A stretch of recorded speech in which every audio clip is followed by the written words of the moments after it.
Asiphinde sibingelele kuba abukeli be-Transformation Live nalapha ya ku-Facebook. Ngifisa ukukhuluma ngendaba yezinsizwa ezidonsa life sentence in prison. Kunensizwa engithintile nayo idonsa life ingaphakathi ejele. But for clarity, mina akukho engingakwenza mina. I know nothing about the law. Akukho engingakwenza, but sine platform just to talk about those issues. Kodwa there's nothing much, to be honest. There's nothing much esingayenza kule South Africa enama complications amaningi kangaka makuziwa ngasemthethweni. Kunensizwa kuyangithinta idonsa life nayo. Ikhala ngendlela ama-lifers abantu abadonsa life in prison. Ikhala ngama-lifers nendlela ahlukumezeka ngayo ngaphakathi ejele. Ngake ngakhuluma phambilini ukuthi umuntu odonsa life umuntu odonsa life lezi insizwe engaphakathi kumuntu odonsa life ziyayizisibiza leso sigwebo sinamagama akhona. Siyayisibhala lapha ku Facebook. Leso sigwebo sinamagama akhona. Ngenxa ukuthi isigwebo ongakwazi ukusibala u-life sentence into enganyakazi nje. So i-process yakhona inde makusuke kufanele uphume ejele udonsa life. I-process yakhona inde. Ifayila lakho kumele lidlule liye ku-Minister of Correctional Services, lidlule lize liyofika ku-President. Is the last signature eka-President. I-process ende. Yabo udonsa life uyakwazi ukuthi kufanele uphume ngo-2024 njengoba ku-2024 nje. Let's say u-20 years wakho or u-25 years wakho uphela ngomhla ka-30 July, kushuthi next week. Kodwa uyakwazi ukuthi udonsa life after next week uzohlala 7 years futhi or 5 years before uzophume. I-process yakhona ukube kuya ngami emajele, i-process ka-life sengathi bengayiqala umuntu esena 20 years ngoba vele kusuke sazoshaya usuke sazohlala 5 years lo muntu mongaphezulu. Angazi ukuthi yini esuke ibambile noma vele kwenza ukuthi abasebenzi bahulumeni abasebenzi baya, if not monitored, bazenzela nje. I-process ka-life mfethu umuntu kuze kungene umuntu ejele odonsa 10 years azaphuma iqala kunomuntu obeselungiselwa ukuya ekufanele akhishwe noma ifile lakhe kuthiwa sele ku-minister. Make kwathiwa ifile lakho sele ku-minister kuyaphela u5 years. Yaphela lento engikhuluma ngayo mhlambe uyozuyibona mase kukhona umuntu wakini oboshiwe or mase kuboshwe wena or mase kwenzekile. Kuthiwa ifile lakho liya ku-minister. Malisuka ku-minister lisazoya ku-president eyolisayina. Like lithi liku-minister libuye ifayila lakho ngonyaka ozayo. Kuthiwa hayi kushoda i-date, ayikho i-day, i-support system. What is this? Abakini abasayinile. Ayikho i-address yakho ukuthi uzophumela uma uphuma. Hayi liphinde uhambe kuyosayinwa ekhakini kuphele 2 years. Liphinde lihambe kuthiwa liya ku-minister kuphinde kuphele 2 years. Kuze kuphele ngisho 10 years. Angazi ukuthi yini esuke yenza leyo. Ikhona ke insizwe yakuyangithinta ikhala ngaleyo nto. And mina ke anginawo amandla. There's nothing that I can do. Lensizwa ikhulume ngephahla judgment ukuthi yona ingaphansi kwephahla judgment kodwa kufanele ngabe siphumile. Ikhala ngokuthi ziyafa lezi insizwe ejele. Omunye umuntu kusuke kufanele ngabe ufele ekhaya at least uthola ukuthi umuntu uzefela ejele kanti ngokomthetho kufanele ngabe at least ufele ekhaya ngoba lapha ekhaya I mean lapha ngokosigwebo sakhe usuke ese eligible noma usuke ese qualify ukuthi engaphuma. But bese kuba ile process endele egcinisa imhlalisa 7 to 8 years ezeshona umuntu. Kunomthetho washawa as a result of iphahla judgment. Angizukuyifunda yonke. Na angizungena into detail ukuthi ijudge ubani owathini ujudge ubani, but kune phahla judgment ekhona la whereby uMr Phahla wayi-arguisha kunomthetho lo oka kune Correctional Services Act ka 1998 ekhuluma ngokuthi umuntu ogwetshwe life sentence kufanele ahlale 20 years kufanele ahlale 20 years ejele ebese yaphu ogwetshwe life kufanele ahlale 20 years bese yaphuma. Kanti u-act ka 1959 I mean u-act ka 1959 wawuthi umuntu ufanele ahlale 20 years bese yaphuma ejele. Then iphahla judgment eyagcina iphaswe ngo-2019 yayisisho kunye yagcina iholele ekuthenini kuthiwe umuntu ogwetshwe ngomhla ka 1 October 2004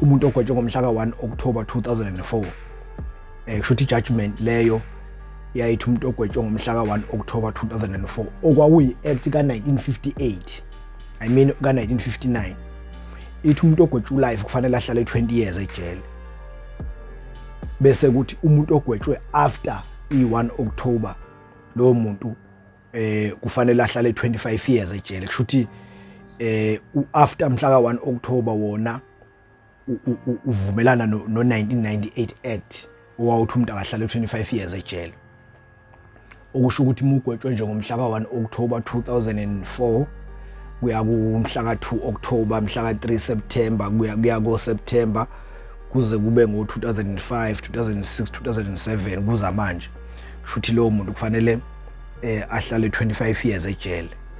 And then u2019 wawusuthi no umuntu kufanele ahlale 20 years ejele. I-complicated ke lento yemthetho, i-complicated kakhulu, kodwa kungikhalisa kakhulu mina ile ndaba yokusebenzisa the apartheid laws, imithetho yangobandlululo kulesi sikhathi samanje. I don't know ukuthi why ama politicians engenawo lama balls ukuthi akhansele yonke lemithetho yange apartheid, ngoba le mithetho yes abantu abanza amacala kufanele bejeze ngendlela kufanele bejeze ngawo strong futhi hayi kancane, kodwa ukwazi ukujezisa abantu in a democratic system, in a democratic dispensation uzobajezisa ngemithetho yeapartheid uzuyifunde o Correctional Services Act of 1959. Ngo-1959 la kwakwaziwa khona umuntu omnyama ukuthi akayilutho. Ngo-1959, let me tell you ngo-1959 what was happening. Ngo-1959 there were leaders, there were political leaders ayefana no Pixley Dzakaseme, Nelson Mandela and others ababekhuluma ngo-1959. Kunama leaders ayekhuluma ukuthi umuntu omnyama nje omnyama kufanele ahlale endlini enogesi, kufanele ahlale endlini ene flushing toilet, kufanele ahlale endlini ene TV. Ngaleso sikhathi babethi abantu babelalela kosopolitiki abanjalo, bethi abantu usiyahlanya, usiyagula lo sopolitiki niyamuzwa, akekho umuntu omnyama engahlala endlini enogesi ene flushing toilet. Ngoba kwenze njani? Ngoba umuntu omnyama ngaleso sikhathi was treated like a rag, wayengelutho nje umuntu omnyama. So ke just imagine imithetho, there were laws like Group Areas Act nama bylaws ko masipala ikhuluma ngo white only toilets, black only and all those things. So awukwazi ususpend Group Areas Act ngoba naku sasingena kwi democracy bese ubuya neminye imithetho futhi ye-apartheid uzoyisha. Awukho, in fact awukho umthetho we-apartheid kufanele ngabe uyasebenza nje manje, noma ngabe kuthiwa ke wawufe kangakanani, kodwa we need to cut them off.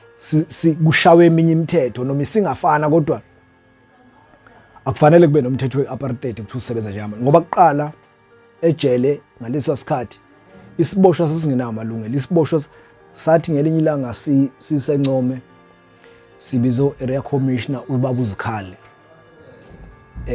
u-area commissioner ubaba uZikhali wasemtuba ogcineke eward councillor, gcine ikhansela le-ANC ngobe seyekile kwa correctional services, gcine se-ward councillor wayeka futhi uba ward councillor waqashwa lapha kwamasipala eMtuba.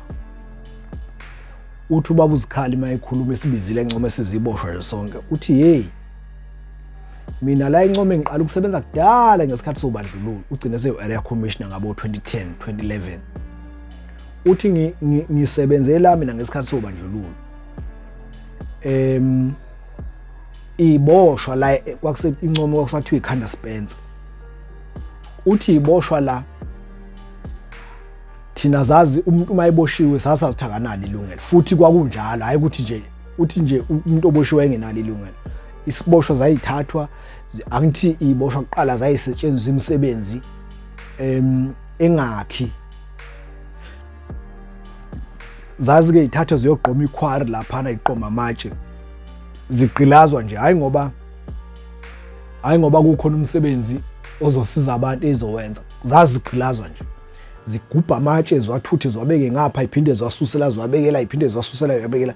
Esibulawayo siyabulawa njalo, isiboshwa esibulawayo siyabulawa, abanalindaba belungu, yawo. So leyo mthetho leyo yayicindezela kakhulu labo bantu, vele abantu ababeboshwa, abantu abamnyama nabamhlophe ke well babeboshwa mhlambe 0.01%. So asikwazi ukuthi sishaye imithetho ezocindezela asikwazi ukushaya imithetho ezobusa i-Department of Correctional Services ibuse iboshwe manje post apartheid, ukuneyiboshwa bese leyo mthetho izosebenza kulezi iboshwe manje ngentando yeningi. License test thole khona inkululeko zicindezelwe ngale yamthetho. Leyo nto akufanele ngabe yenzeka. That's number 1, akufanele ngabe yenzeka. Number 2, la ejele ngiyayibona sengathi iyona department noma ilona hlaka likahulumeni nje lolu la khona angazi noma ngizothi alinakiwe noma ngizothi lunjani. Ziyahlupheka iboshwa ejele. Uyabona nje ngathi few years back ngifunda iLokhuza, ngifunda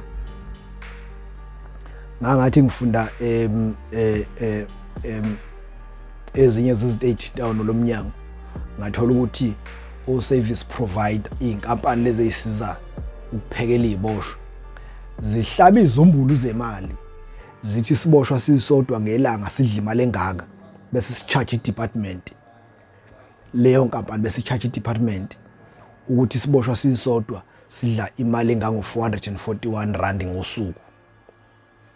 So muzobala lo mali ngosuku 441 rand 441 rand 441 rand, bala ngenyanga ukuthi siboshwa sisodwa sidla malini ejele. Kodwa leyo mali ukudla okudliwa isiboshwa asisonde ngenyanga, ukudla okudliwa isiboshwa ngenyanga ayisondeli imali ongathenga lokho ukudla, ayisondeli ngisho nakancane emalini echargewe leyo nkampani icharge uDCS, ayisondeli nakancane. Angazi noma umnyango onganakiwe noma yonke umnyango kahulumeni nje. Le genge yo life sentence uhulumeni sengathi engayisukumela, angazi ukuthi obani ngoba thina sikwazi ukufinyelela kubantu abakhulu, kodwa uhulumeni sengathi engayisukumela leyo ngoba ngesikhathi isiningi le genge yo life sentence ejele, angisho ukuthi ngivuna igebengu, angivuni igebengu, kodwa umuntu megwetshwa life sentence, uma sesifikile isikhathi sakhe ake kube nendlela ukuthi uyaphuma ejele. Iyekwe lento ukuthi umuntu esisifikile isikhathi sakhe ephinde eqiswe ngo7 years, kanti u7 years into okudlala. Cabanga umuntu usewushayile u20 sekufanele ngabe uyaphuma ngeparole board, sewushayile u25 sekufanele ngabe uyaphuma, akusaphumeki, kodwa isigwebo sakhe asinama conditions asenkantolo. Yini imithetho asinayo ke imali sonke njengophahla, ngoba ophahla bakwazi ukufinyelela ezinkantolo beyo challenge. Yabona nje uphahla, uMr Phahla angithi enkantolo ufika ulithethe icala ebese uconvict, utholwe ufindwe guilty ebese ugwetshwa ngelinye ilanga. uMr Phahla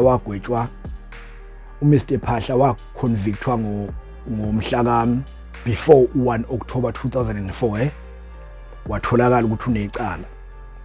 Wayesegwetshwa ngomhla ka 5 October 2004. Kushuthi watholakala ngoSeptember watholakala ngomhla ka 25 September 2004, waconvictwa ngomhla ka 25 September 2004. Kwase kuzothi ngomhla ka 1 kushuthi inkantolo yamfinda guilty, kwase kuthiwa kabuyele esitokisini ohlala khona. Kwase ukuthi ngomhla ka 1 washawa lo mthetho owawu ka 1998 lo okhuluma ukuthi umuntu odonsa ulife akahlale 25 years ejele. Kwashawa lo mthetho. So uPhahla wayesegwetshwa ngomhla ka 5 October, usushayiwe lo mthetho. uPhahla ke wayese efaka isicelo enkantolo ukuthi yena uba inkantolo ayidelaya ukugwetshwa kwakhe, ukube yamthola inecala yamgweba ngawo 2000 umhla ka 25 September 2004, umhla ka 1 October ungakashayi, naye ngabuwela ku20 years, ngabu life wakhula ku20 years. But inkantolo yazi yamgweba ngomhla ka 5, wayesewela ku25 years. So i-judgment kaPhahla was upheld i-Constitutional Court. But abaningi ke ejele ke kuyayithiwa ngangike ngibuke 2014 ngoba ingqawuza ngiyithole mina 2014 ngisejele. Kwaba namafoni ungahamba uyoyifundela le yanto, uvela uthi nje Phahla judgment kuzovela i-PDF lapha ya iPhahla versus Minister of Justice and Correctional Services, bese kuthiwa post judgment media summary la kuchazwa khona ukuthi uPhahla waye challenge kanjani le yanto. Bengisakhuluma ke ngokuthi ngo2014 kwakuthi makuphuma ingqawuza ejele, ithi ngo2014 kwase kusele kancane ukuthi ngiphume mina, ngoba ngaphuma ngo2015. Khona le genge yayiboshilo housebreaking obani lamacala alula, thola umuntu ugwetshwe 5 years, omunye ugwetshwe 3 years esasina bencoma. Uma ingqawuza ikunikeza u12 months noma 18 months, kushuthi yawuphula unyaka lapho kuwena. So mawusuhamba ku office uthi uyothi manje ucela ukuthi beqalise nama programs ngoba ubona sengathi usufikile kuhafu wakho, ngenxa ukuthi kade umengameli bevele bethe ehamba uyokhuluma nomengameli, ubani oshayela umthetho, umengameli hambe kuyena. So kunalokho kunganaki kwabanye babasebenzi basejele. Kodwa nje bengifuna ukucacisa le ndaba yokuthi all life sentence bethatha isikhathi eside ukuprocesswa kwabo ukuphuma. Ibhlungu kabi le yanto. I know ke abanye bazothi mhlambe ngidefenda iziboshwa, ngidefenda abantu abenza ubugebengu ababulala abantu. Yes, babenza ubugebengu. Uma inkantolo ithi umuntu imgweba life sentence, bagwetshwa abantu abagwetshwa ngale kuka mhla ka 1 October 2004. abahlala 20 years ejele. Ufune ngabe nami kulonyaka bonke baphuma labo bantu. Muzo balo 2004 kuze kufika manje uphelile 20 years. It's 20 years. Bonke labo bantu ufune ngabe baphuma. Kodwa I'm telling you khona igenge ezosibhalela isitshela ukuthi asikaphumi thina. And into zethu nje kusathulekile ngazo. Yabo. So asazi ukuthi ingalungiswa kanjani leyana. Kuke kwakhala kufana nabantu abaseyitoksini. Kuke kwakhala uJudge uHlophe weMK lapha eParliament, and that judge raised a very important point. A very important point. Uthi uJudge uHlophe inkantolo za South Africa zonke uthi ibantshi ziyashota. You can go to Nongoma, you can go to Msinga, go to Soweto. Uma uye enkantolo uzofica i-court roll ukuthi ingakana imantshi iyodwa uthola ibhekene namacala awu-70. That is why uthola ukuthi icala ulenza namhlanje la eSouth Africa, icala ulenza namhlanje njoba ku-2024 nje July, ukuba uzoziyogwetshwa ngo-2024 ngo-2026 July. 2 years wonke uhlezi esitokisini, 3 years 4 uhlezi esitokisini. Yini kushoda nje imantshi. Imantshi iyodwa izowahlehlisa sonke lamacala awu-69. Idile naleli lakho lithethwe lize liqedwe. La namanye mayifika enkantolo lokhu wahlehlisa. Ucabanga ukuthi uyozuthi lithethweni inike lakhe icala. Uthola ukuthi okwesinye isikhathi uhlezi nje lokhu ihlehla icala lakho sesitokisini, ngempela uzofoundwa not guilty, awulenzile necala. Ikhuluma a very important point. Ubokuhamba enkantolo ngakini ufika ubona ukuthi i-magistrate iyodwa ibhekene kwi-regional court, i-magistrate iyodwa ibhekene namacala angakanani. Uzofika ubona ukuthi sine disaster nje kuphela. Ngiyayizwela kakhulu le genge edonsa life sentence.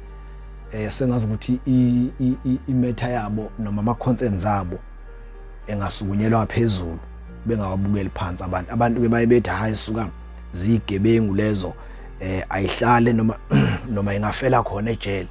Isigwebo sentambo enganza ukuthi la South Africa savalwa.